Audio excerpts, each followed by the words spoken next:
Ti thua, kur pe sytë e ti, ata ishin sytë të mbërthyer në lot.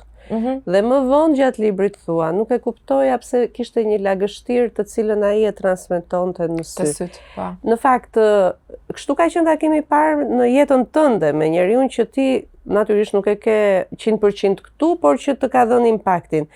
Vërtet, sytë të kanë tërhequr këto sytë në lot, të mbërthyer në lot që thua? Po, e vërtet, më kanë tërhequr dhe më kanë stepur ndonjëherë, po edhe më kanë kuriozuar për të kuptuar më shumë. Realisht më janë dukur sy shumë të brisht, të lënduar shumë.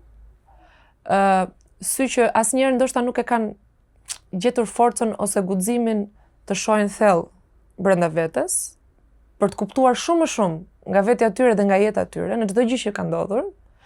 Dhe sy që ishin shumë mistik. Pra kishte momente që më dukeshin sy shumë të pastër dhe shumë të brisht, po kishte edhe momente të tjera që më dukeshin sy që kishin tërhequr ndoshta edhe toksicitet dhe negativitet nga shumë gjëra rrotullti. Po mbi të gjitha sy që donin të qanin, po nuk i kam parë të qajnë.